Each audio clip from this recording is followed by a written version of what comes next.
Dr. Lyle Sterling stood on the podium, spotlighted, while Clara Mae watched from the back row. He concluded his speech, then turned to the assembled board members and staff. With Dr. Jensen's recent departure, he announced, a cruel smile forming, Heartland General will finally embrace a future worthy of its name. A chill ran through Clara Mae, her carefully constructed career now reduced to a dismissal, a casual public erasure. The clock on the microwave read 2:13 a.m. when the first bullet ripped through the kitchen window, showering them with glass and splintered wood. Dale, quicker than she expected, tackled Clara Mae to the linoleum. The impact knocked the air from her lungs. She lay there, pressing her face into the cold floor, the smell of dust and burnt gunpowder sharp in her nostrils. More shots followed, rapid and precise, tearing through the drywall where their heads had been moments before. The house, usually a quiet refuge on the edge of town, became a drum. Her heart hammered against her ribs, a frantic bird trapped in a cage. Her hands, steady and confident in the operating room, now shook violently, pressed flat against the floor. "He's really trying to kill us," she whispered, the words barely audible over the ringing in her ears. Dale's voice was unnervingly calm, a low rumble against her ear. "Stay down, Clara Mae." He shifted, his body a solid shield over hers. The firing stopped as abruptly as it began. A heavy silence descended, broken only by the drip of shattered glass falling from the sill and the distant chirp of crickets. "We knew this was a risk," Dale said, his voice tight, the calmness a thin veneer over something else. "Exposing a man like that? It was never going to be easy." He didn't need to name names. They both knew who he meant. The cold air from the broken window ghosted across her cheek, a grim reminder of how close they'd come. 4 months earlier, the stakes had felt entirely different. Clara Mae Jensen was a name synonymous with excellence at Heartland General. Her hands were her instruments, capable of intricate dances within the human body, saving lives that other surgeons had deemed lost causes. She thrived on the impossible, the long shifts that bled one day into the next, fueled by coffee and an unyielding commitment. The hospital, a sprawling brick monument to health in the middle of the state, was her world. She was the one they called when the odds were stacked, when a child's heart needed rebuilding or a tumor seemed inaccessible. She preferred the quiet certainty of the operating room to the politicking of the administrative offices. The arrival of Dr. Lyle Sterling, however, brought a new kind of disruption. He was a silver-haired charmer, fresh from Harvard, touted as a pioneer in reconstructive surgery. His reputation preceded him, a polished sheen of innovation and ambition. The welcome reception, held in the hospital's cavernous atrium, was a carefully orchestrated affair of forced smiles and clinking glasses. Clara Mae stood beside Dale, a comfortable, quiet presence in her sensible dark dress. Dale, with his steady gaze and practical mind, was her anchor outside the OR. Lyle, making his rounds, worked the room with practiced ease, his smile engaging everyone. When he reached Clara Mae, his eyes lingered, a subtle shift in his otherwise professional demeanor. "Dr. Jensen," he said, his voice smooth, resonant. "Your work on the Sanchez twins, remarkable, truly groundbreaking." He paused, allowing the compliment to sink in. "I'd very much like to pick your brain sometime, perhaps over dinner. There are a few papers I'm considering, and your insights would be invaluable." His gaze was fixed on Clara Mae, a focused intensity that made her subtly uncomfortable. He glanced briefly at Dale, a quick, dismissive flicker of the eyes, before returning his full attention to her. It was as if Dale, standing right beside her, was invisible. Later that night, back in their quiet house, Dale brought it up. "That Sterling fellow," he said, stirring his coffee. "He seemed awfully interested in you, and not in a professional way if you ask me." Clara Mae waved a dismissive hand. "Oh, Dale, that's just how these guys are. Big city, big egos. He probably wants me to co-author some obscure paper. He's a pioneer, you know. They expect to be flattered." She chuckled, a little too quickly. She was tired, bone-tired, and the subtle unease from the reception felt insignificant against the weight of her day. Dale didn't laugh. He looked at her, his brow furrowed. He wished he'd pushed harder, had called out the subtle disrespect, the way Lyle Sterling had treated him like an afterthought. There was something off, he'd felt it then, a cold undercurrent beneath the charming facade, a predatory interest that went beyond professional admiration. He just hadn't known what it was, or how dangerous it would become. Within 3 weeks of his arrival, Dr. Lyle Sterling had seamlessly, almost imperceptibly, begun to infiltrate Clara Mae's professional sphere. He would appear in the surgical lounge at her usual coffee break, initiating conversations she hadn't sought. His office door, which was always open when she passed, seemed to be an invitation she couldn't politely ignore. He signed himself onto committees she chaired, suddenly an essential voice in discussions where he had no prior involvement. Then came the meeting schedule changes. A critical weekly review meeting would suddenly shift to 8:00 a.m. on a Tuesday, precisely when Clara Mae was scheduled to perform a complex cranial procedure. She'd finish her surgery, scrub out, and race to the conference room, often arriving 15 minutes late, still smelling faintly of antiseptic. Lyle would be at the head of the table, his silver hair immaculate, his expression a picture of mild disappointment. "Dr. Jensen, glad you could join us," he'd say, his tone light, yet implying a serious dereliction. The other surgeons, eager to stay on his good side, would nod subtly, acknowledging her tardiness. He never directly reprimanded her, but the message was clear. Her priorities, he implied, were out of sync with the department's. His critique extended to her treatment plans. During morning rounds, surrounded by residents scribbling notes, Lyle would stop at her patient's bedside. He'd review the chart, then look up, a thoughtful frown on his face. "Dr. Jensen," he'd begin, "I'm curious about the rationale for this particular course of antibiotics. Given the patient's comorbidities, perhaps a broader spectrum approach might be more prudent?" He'd ask the question as if seeking a discussion, but his voice carried the weight of an implicit challenge, forcing her to defend her well-reasoned choices in front of her junior staff. The residents, keenly aware of the new power dynamic, would look from one to the other, uncertain where loyalty should lie. He also had a habit of physical contact. During a brief hallway conversation about patient progress, his hand would land on her shoulder, a brief, firm press that lingered a fraction too long. When discussing a case, he might place his hand on the small of her back as she turned to leave, a gesture meant to be reassuring but which felt invasive. Each touch was fleeting, easily dismissed as an innocuous professional gesture, but the repetition and his unblinking gaze made Clara Mae's skin crawl. She would subtly shift away, keeping her movements fluid, outwardly calm, while internally she bristled. "It's like he's marking his territory," Clara Mae told Dale one evening, tossing her lab coat onto the chair. The phrase tasted bitter on her tongue. Her voice was low, simmering with a quiet anger she rarely displayed. She pinched the bridge of her nose.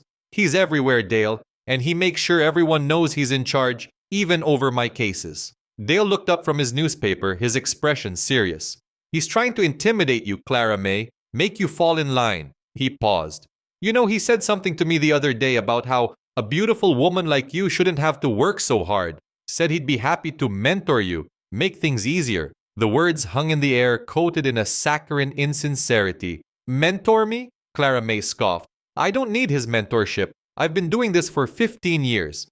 "You should report him, Clara Mae," Dale urged, his voice firm. "This isn't right."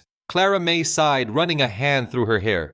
"And say what? He rescheduled the meeting? He asked about my antibiotic choice? He touched my arm? They'd say I was overreacting, or worse, that I was difficult. It would be my word against his, Dale. And he's Harvard. He's the pioneer. Who do you think they'd believe? I'd be labeled, sidelined. My reputation? It's too important." She knew the game. In the world of high-stakes medicine, a whisper of insubordination or emotional instability could end a career faster than a malpractice suit. Lyle, sensing her hesitation to overtly challenge him, grew bolder. He began making subtle changes to her patient's medication orders, usually minor alterations to dosage or timing that were easily missed but still needed her override signature. He'd justify it with a vague email about optimizing patient care protocols. More disturbingly, her favorite scrub nurses, the ones who anticipated her every move in the OR, suddenly started getting reassigned to other surgeons, often on the days she had her most demanding cases. New, less experienced nurses, still learning the rhythm of her surgeries, were sent in their place. These were small cuts, not fatal, but designed to create friction, to slow her down, to make her look less efficient, less in control. Each incident was a tiny, calculated sabotage, chipping away at her carefully built professional edifice. But Clara Mae was nothing if not methodical. She started a private digital folder, screenshots of emails with questionable suggestions, dates and times of unexpected meeting shifts, a meticulous log of every professional touch, every subtle undermining comment. She even started discreetly asking her loyal nurses to jot down their reassignments and any unusual administrative requests. "I'm not just going to complain, Dale," she said, her eyes resolute as she typed notes into a secure document. "I'm building a case no one can ignore. Undeniable evidence." 8 weeks had passed since Lyle Sterling's arrival, a period of escalating discomfort that culminated in a genuine breach of professional conduct. The breaking point arrived with Caleb Finch, a 16-year-old boy whose future hung precariously on a delicate neurosurgical procedure. Clara Mae had invested weeks in preparing for Caleb's surgery, poring over scans, consulting with specialists, meticulously planning every incision. The tumor, deep within his brain, required a steady hand and an intimate knowledge of neural pathways, a procedure she had performed successfully numerous times. The surgery was scheduled for first thing Thursday morning. The night before, at 8:00 p.m., Lyle called an emergency department meeting. The email sent just an hour prior offered no explanation. Surgeons and residents, most already on their way home, grumbled as they filed back into the sterile conference room. Lyle stood at the head of the polished oak table, radiating an aura of calm authority. He cleared his throat. "I've called you all here tonight to discuss a critical shift in tomorrow's schedule, specifically Caleb Finch's neurosurgery." A ripple of murmurs went through the room. Clara Mae sat upright, a knot tightening in her stomach. "Given the unique complexities of this particular case," Lyle continued, his gaze sweeping across the room, carefully avoiding hers, "I've decided that I will personally be taking over the lead surgeon role." A stunned silence followed. Clara Mae felt a cold rush. "With all due respect, Dr. Sterling," she began, her voice unwavering despite the tremor in her hands beneath the table, "I've prepared this case for weeks. I have extensive experience with this specific type of deep-seated glioma. My success rate for this exact procedure is well documented." She listed several similar cases, rattling off patient names and outcomes with precise recall. Lyle finally met her gaze, a subtle, almost imperceptible smirk playing on his lips. "While your general experience is admirable, Dr. Jensen," he said, his tone dismissive, "the board and I feel that a fresh perspective combined with my specialized techniques will offer Caleb the best possible outcome. This decision has already been approved." He paused, then added with an overly solicitous smile, "You're welcome to observe if you'd like to learn something, of course." The implicit insult hung in the air, heavy and undeniable. The other surgeons shifted uncomfortably in their seats, none daring to meet her eye. Later that night, the anger Clara Mae had suppressed finally surfaced. "He's putting Dr. Reynolds in as his assistant," she told Dale, pacing their living room. "Reynolds? He's a general surgeon, Dale. He doesn't even specialize in neurosurgery. It makes no medical sense. He's risking that boy's life just to prove a point." Her voice trembled with a mix of fury and genuine fear for Caleb. Dale pulled her close. "Clara Mae, don't do anything rash. You've documented everything. We'll go through the proper channels." But her anger was too raw, her sense of injustice too profound. She couldn't wait. At 5:00 a.m., before the first rays of dawn touched the hospital windows, Clara Mae found Lyle Sterling in his office. He was already there, impeccably dressed, reviewing charts. The only sound was the low hum of his computer. She closed the door behind her, the soft click echoing in the quiet space. "Lyle," she said, her voice tight, formal. He didn't look up. His pen continued to move across a document. "Dr. Jensen," he replied, his voice flat, devoid of warmth. "To what do I owe this early morning visit?" "You know exactly why I'm here," she stated, moving closer to his desk. "Caleb Finch, this is egregious. You're endangering a child's life for your own ego." He finally stopped writing, slowly putting his pen down. He looked up, his eyes cold, devoid of the charming glint she'd seen weeks ago. "It's about knowing your place, Sarah," he said, using her first name. "A subtle, intimate violation. Actions have consequences. You chose to ignore my professional courtesies. Now you see the cost." The casual cruelty of his words, the brazen admission of retaliation fueled her rage. "This is because I wouldn't sleep with you, isn't it?" The words burst out raw and unfiltered. "You're risking a teenager's life to punish me because I wouldn't succumb to your advances. It's disgusting!" Lyle's face tightened, his eyes narrowing to slits. His voice dropped, becoming a dangerous whisper. "Be very careful, Dr. Jensen. Those are serious accusations. Accusations you can't back up." He stood, his height suddenly imposing. "Now get out of my office, and consider yourself dismissed from my operating room for Caleb Finch's surgery. I won't tolerate insubordination. His gaze was a cold, hard judgment. Clara Mae didn't go home. Her anger was too sharp, her professional integrity too deeply violated. She knew what she had to do. She headed straight to Caleb Finch's room, where his parents, Mr. and Mrs. Finch, sat vigil, their faces etched with worry. She introduced herself, explaining her role as the lead neurosurgeon who had been preparing for Caleb's surgery. Then, in a calm, professional tone, she laid out the facts about the last-minute change. She didn't accuse Lyle directly, but explained the specialized nature of Caleb's tumor and the importance of having the most experienced neurosurgeon, one with a proven track record, lead the procedure.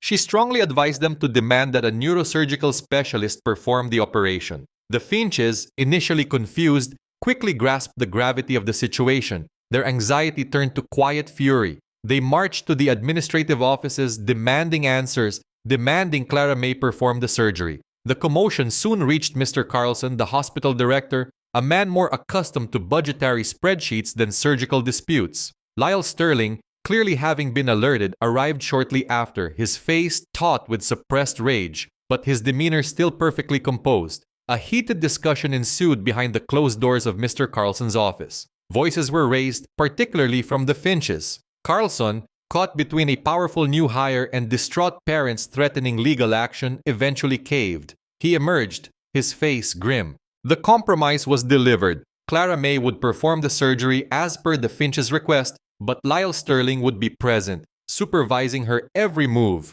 It was a partial victory, tainted by the humiliation of being watched like an intern. The operating room was thick with tension. Clara Mae focused entirely on Caleb. Her hands, despite the silent scrutiny of Lyle standing across from her, moved with their usual precision. She navigated the delicate neural tissue, meticulously excising the tumor, her focus absolute. The procedure was challenging, but successful. She felt the surge of relief as the last fragment was removed, the cavity cleaned. Throughout the surgery, Lyle made comments ostensibly helpful, but clearly designed to rattle her.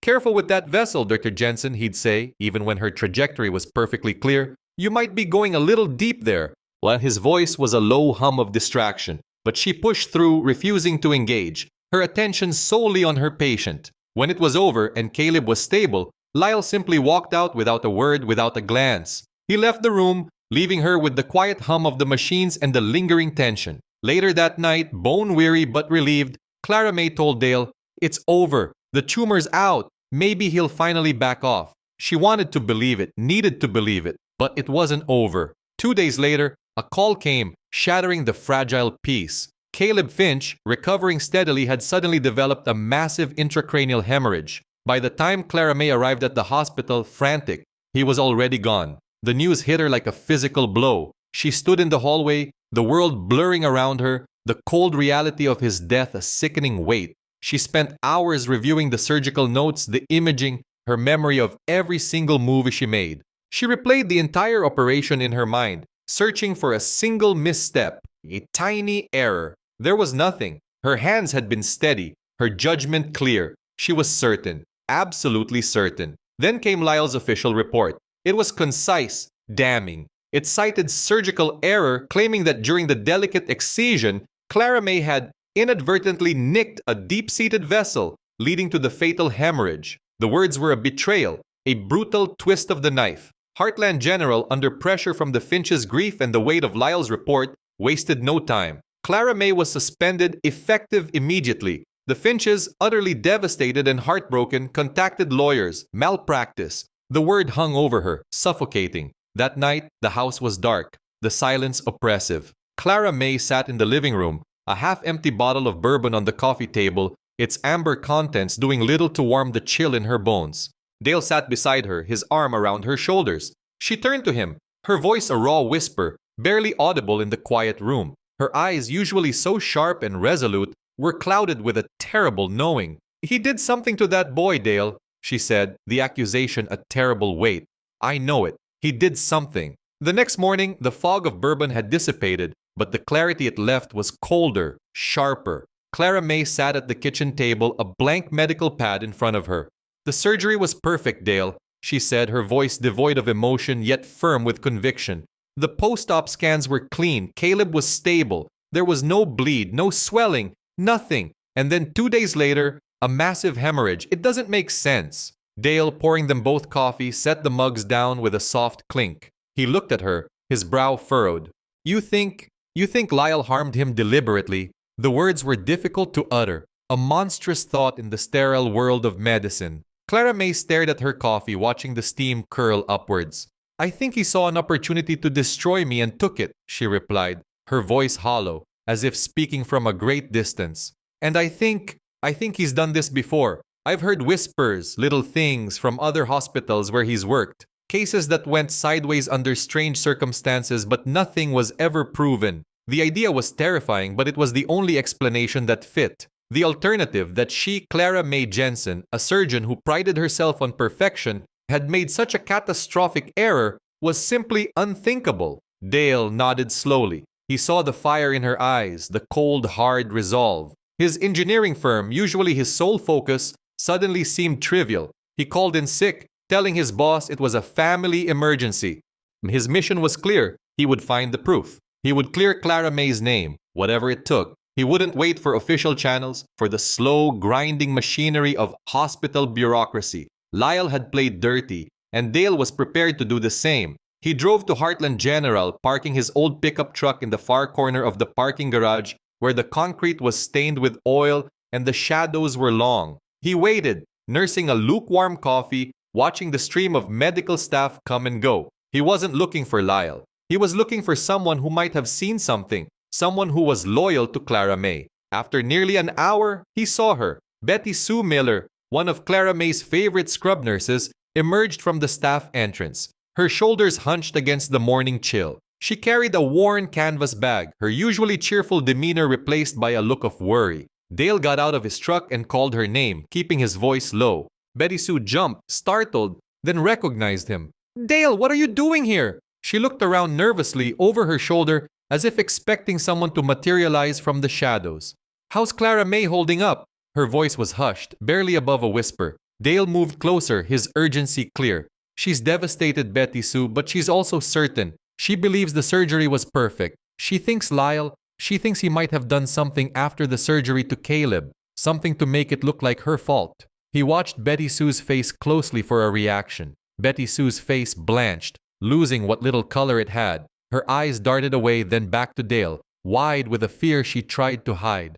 "Dale, I shouldn't talk about this. Not with the investigation going on. You know how it is. My job..." Her voice trailed off, thick with apprehension. "I know," Dale said, his voice pleading. "But Clara Mae's career is on the line. Her whole life. She's being blamed for something she didn't do. If you saw anything, heard anything at all, please, Betty Sue." He kept his gaze steady, hoping to convey the depth of their desperation. Betty Sue hesitated, her hands twisting the strap of her bag. She looked at the sterile concrete walls of the garage, then back at Dale. The internal struggle was palpable. Finally, she sighed, a small, defeated sound. Okay, but not here. Not now." She glanced at her watch. "I'm off at 7. Meet me at the Denny's on Highway 12, the one by the gas station. 8 o'clock. Don't be late." She hurried away then, her steps quick and purposeful, leaving Dale with a flicker of hope. "You're still with me? Good. Stick around to the end to see how life's costly choices unfold." The fluorescent lights of Denny's cast a harsh glow on Betty Sue's anxious face. She sat across from Dale in a worn red booth, nursing a cup of lukewarm coffee. The diner was mostly empty, save for a few truckers at the counter. "He made everyone leave," Betty Sue began, her voice barely above a whisper, her eyes darting to the entrance every few minutes. "Said he needed to do a detailed examination of Caleb, alone. It wasn't standard protocol, Dale. Never seen anything like it for a post-op neuropatient." Dale leaned forward, his elbows on the table.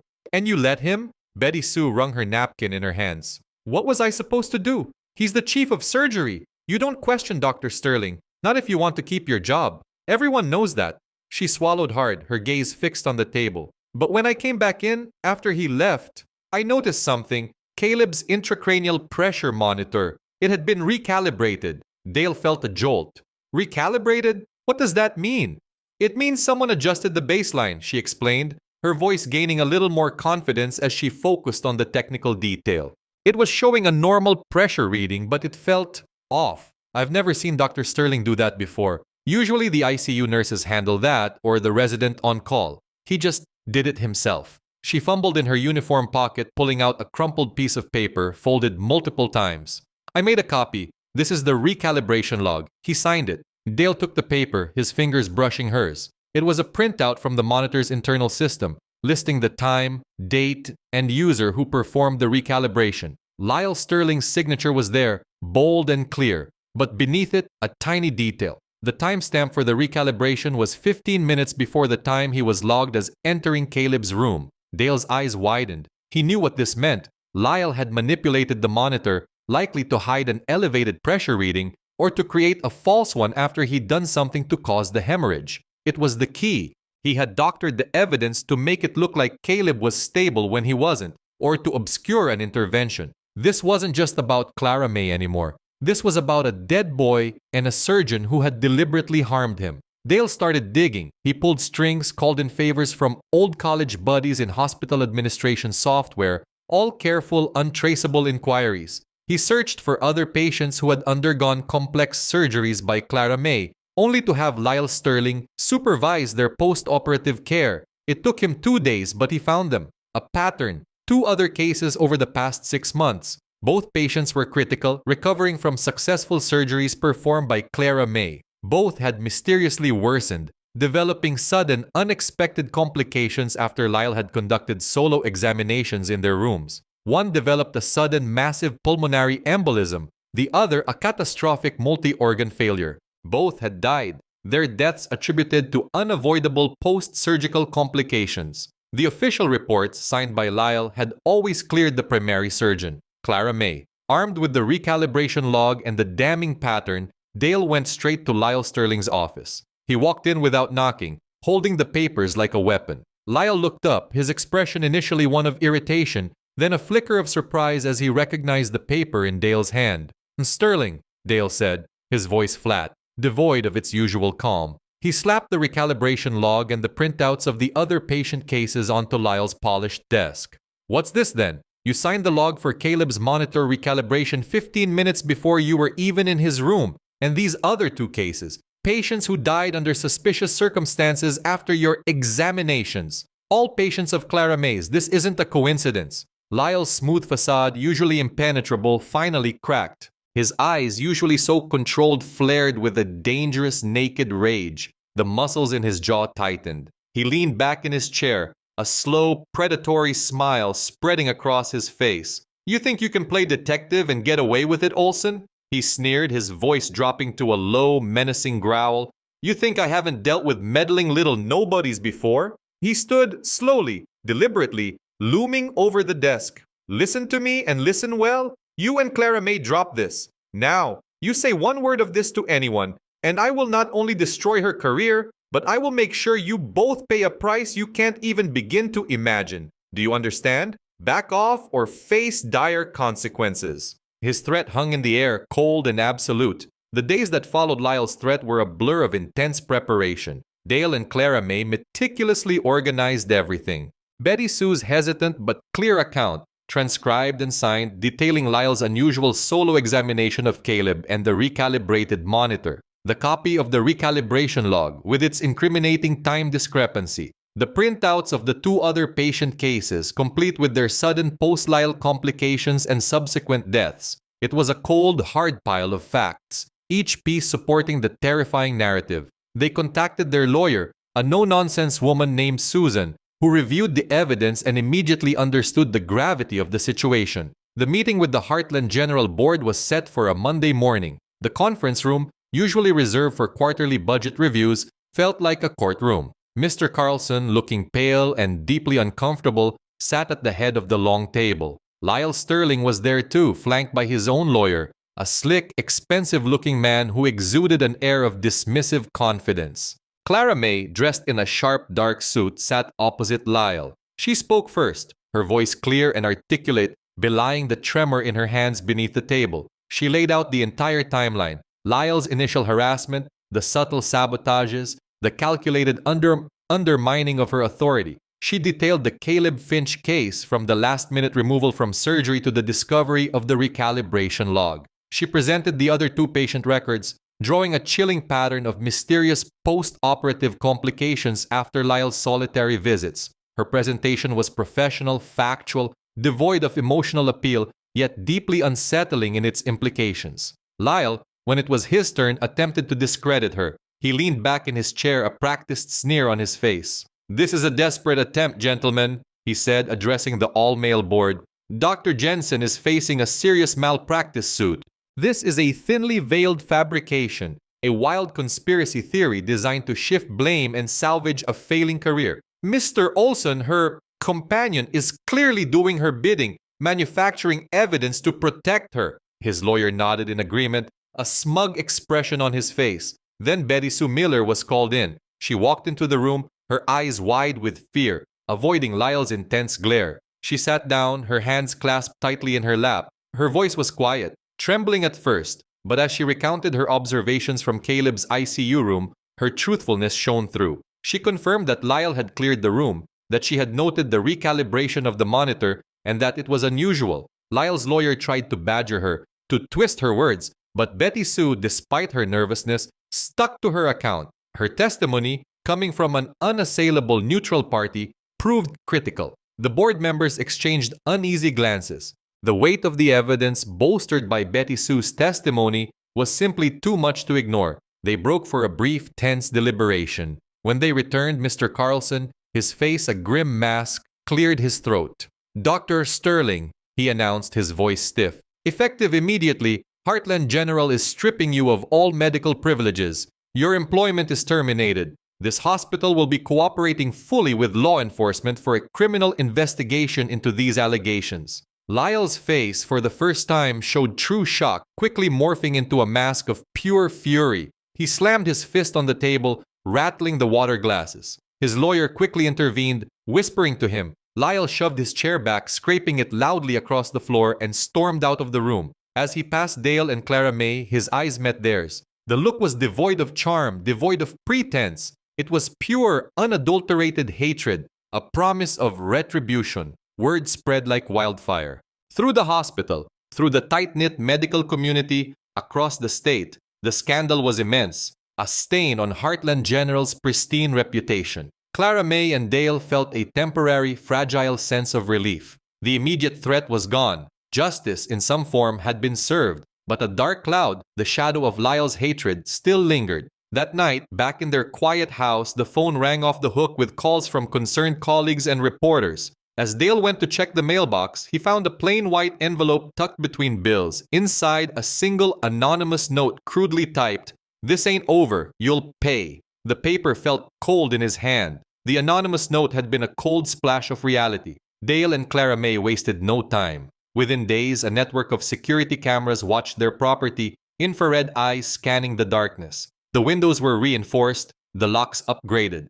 Every creak of the old house, every rustle of leaves outside became a source of immediate tension. They lived in a state of heightened alert, a quiet apprehension that settled over them like the persistent Midwestern humidity. The clock on the microwave read 2:13 a.m. when the first bullet ripped through the kitchen window, showering them with glass and splintered wood. Dale, quicker than thought, tackled Clara Mae to the linoleum. The impact knocked the air from her lungs. She lay there, pressing her face into the cold floor, the smell of dust and burnt gunpowder sharp in her nostrils. A second shot followed, rapid and precise, tearing through the drywall and cabinet exactly where her head had been moments before. The house, usually a quiet refuge on the edge of town, became a drum of shattered plaster and echoing gunfire. Her heart hammered against her ribs, a frantic bird trapped in a cage. Dale's voice was unnervingly calm, a low rumble against her ear. "Stay down, Clara Mae." He shifted, his body a solid shield over hers. More shots peppered the living room wall, thudding with brutal finality. "He's really trying to kill us?" she whispered, the words barely audible over the ringing in her ears, a chilling echo of her earlier conviction. Dale, still shielding her, began to army crawl them toward the hallway, away from the spray of bullets. As he reached the relative cover of the hall, he pulled his phone from his pocket, his thumb fumbling with the keys. 911, he whispered into the receiver, his voice tight, strained. "Someone shooting at our house. Dale Olson, 1742 Willow Creek Road. He's still firing." More shots cracked through the night, some too close for comfort. They continued their desperate crawl, feeling the rough texture of the carpet against their knees and palms. The plan was the back door. It was the furthest point, the least exposed. They burst out into the cold Midwestern night, not stopping, not looking back.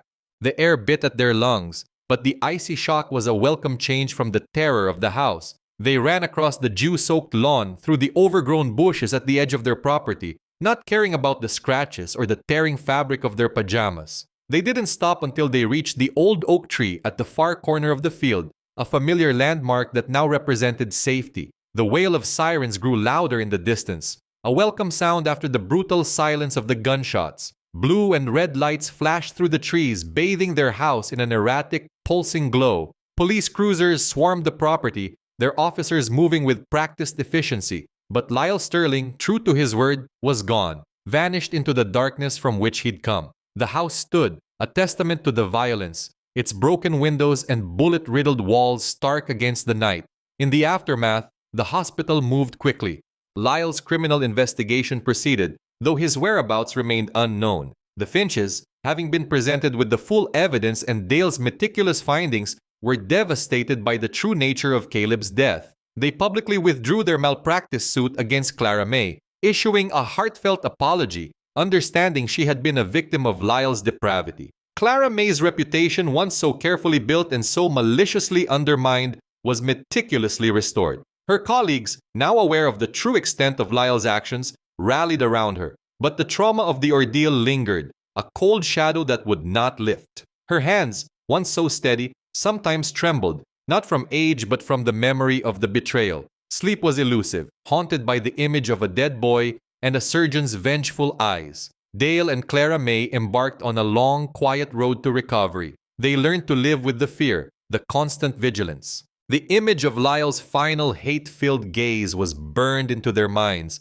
a stark reminder that he was still out there somewhere. Justice in the eyes of the law had been served, but it had come at a terrible, agonizing price. The police investigation into the shooting confirmed what Dale and Clara Mae already knew. Lyle Sterling had vanished without a trace. The authorities assured them a manhunt was underway, but the vast expanse of the country made them wary. In time, the Finches, understanding the depth of Lyle's deception, formally dropped their malpractice suit and issued a public apology to Clara Mae, a quiet acknowledgement of her innocence. Her reputation, painstakingly rebuilt, began to mend, but the scars of the ordeal ran deeper than any professional setback. They lived with the new normal, reinforced windows, silent security cameras, and a constant undercurrent of unease. Recovery was a slow, deliberate process, each day a small step away from the edge. The image of Lyle's hate-filled face, a promise of retribution, was burned into their minds. They knew he was out there, a shadow in the periphery, and that justice, while it had been served in court, had extracted a terrible, personal price. The question of whether he would ever truly pay for what he'd done lingered, cold and unanswered, in the quiet corners of their lives.